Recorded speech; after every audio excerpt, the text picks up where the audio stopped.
Our members elect, by this communication, the writs are hereby tabled for the information of the entire House.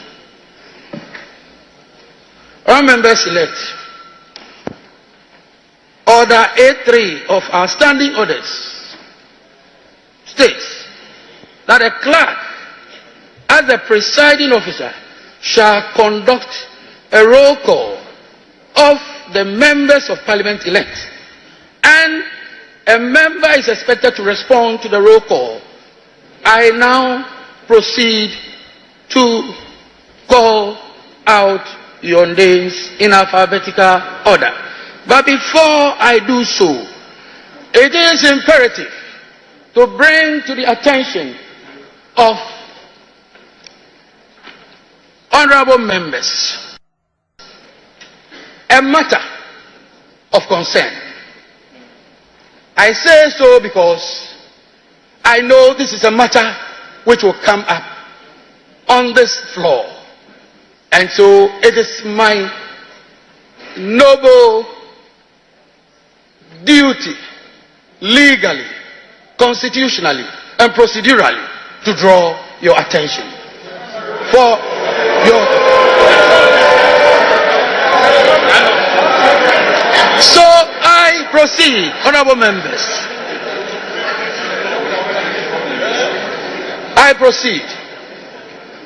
Two issues relating to two constituencies are outstanding.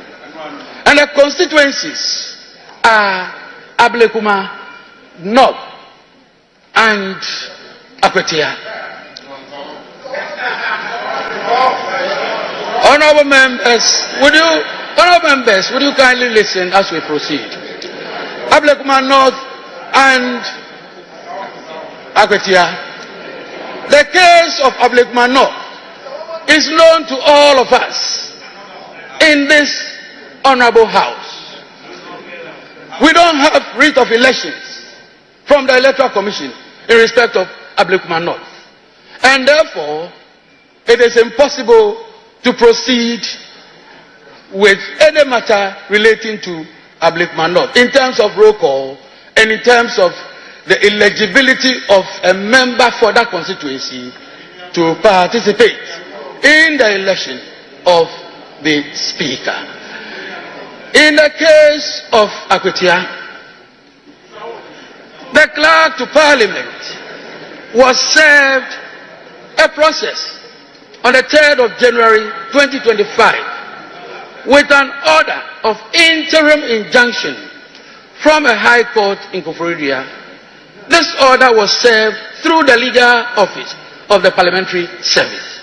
The order directed the respondents, including the Clerk to Parliament, indicating that they are restrained from proceeding to call, admit, register, swear in, recognize, gazette the said Ernest Yao Kumi as the elected member for the Akwetia constituency. At the time of the receipt of the order, the Parliamentary Service had already completed the process of registration of Ernest Yao Kumi as member-elect.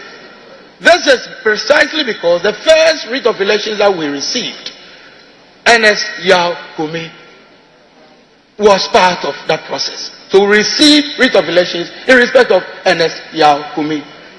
And without the pendency of any suit, any process, the Parliamentary Service, in compliance with due process, had to register the member. So we did so. Subsequently, it has come to our attention. There's a restraining order of a court. Restraining not just the member, but a Clerk to Parliament from proceeding with the registration of, from proceeding with the members' participation in the election of the Speaker. This is a matter that honorable members ought to know. Since it is a court order, which order restrains the clerk to Parliament as well from proceeding or dealing with a member in this matter. I find myself constrained.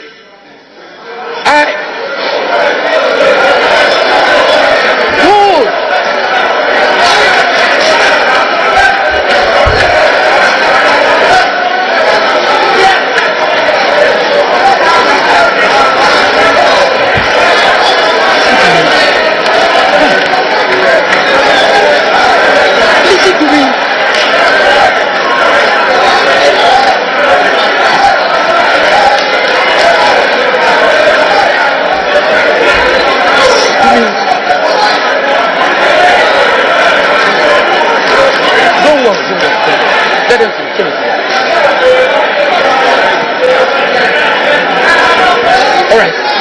Let me finish. I'll do it. Honorable members. All right. Honorable members. So I have brought this matter to the attention of the House. That is my pleasant duty to do. The member may decide, may elect to participate. But in doing so, I'm drawing attention to Article 105 of the Constitution. And I will read. A person who sits or votes in Parliament knowing or having reasonable grounds for knowing that he is not entitled to do so commits an offense and shall be liable on conviction to such penalty as shall be prescribed by or under an enactment of Parliament. Having done this, I have discharged my noble duty. I will end there.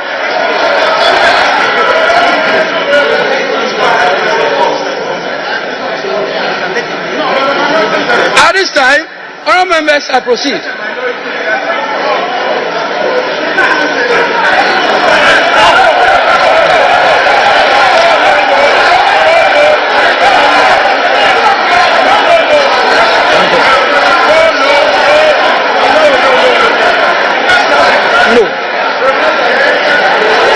No, I am not sitting there.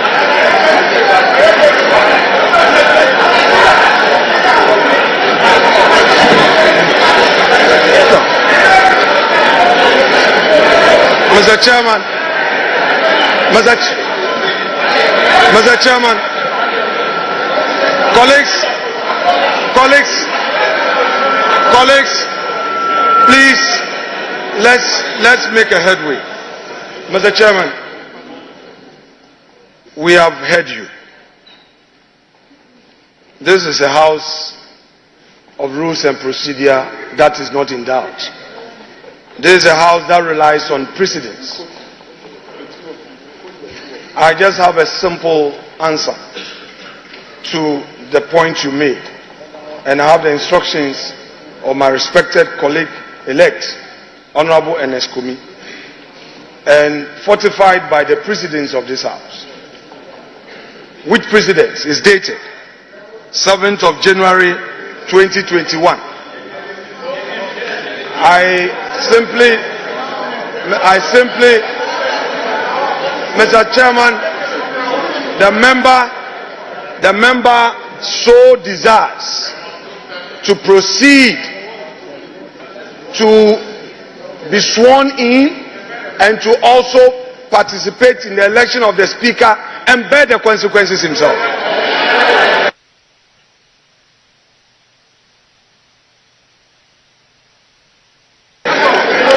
Thank you very much. Thank you very much, honourable members. I do the roll call. Proceed with the roll call, and I will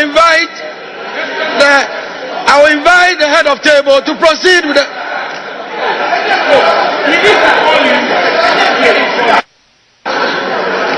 Mr. Chairman,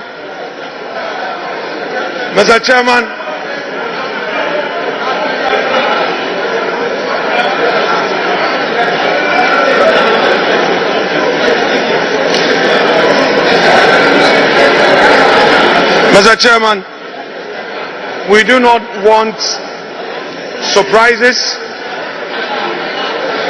We do not want surprises.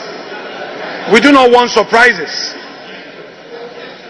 I am therefore, for the records, inviting you to respond to the position the honorable member concerned has taken, just for the records, because we don't want surprises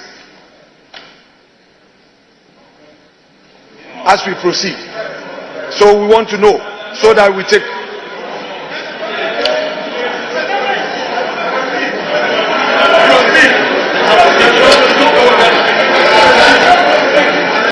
Honorable members elect, I have taken note of what the honorable minority leader has said. We will proceed appropriately. Yes. Proceed. I have taken note of what the honorable minority leader has said. The honorable member heard what we said. He knows the consequences of his actions and inactions. So we leave it there. We will proceed. Right. So, head of table. Mr. Chairman. Thank you, Mr. Chairman. Mr. Chairman, thank you again for the opportunity to speak on this matter. Mr. Chairman, yes, the minority leader has spoken. He spoke for the member. But Mr. Speaker, Mr. Chairman, since the member-elect is before this House, it will only be right for that member to speak for the records.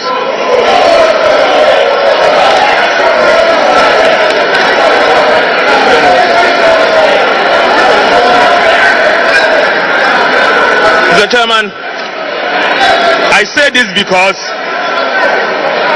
the court has issued an order. The said order has been served on the member and the clerk to Parliament. Mr. Chairman, you read to us Article 105 of the Constitution. The honourable member, the minority leader, took responsibility and spoke on behalf of the member-elect. We want to... Yes, I listened to him, I heard him.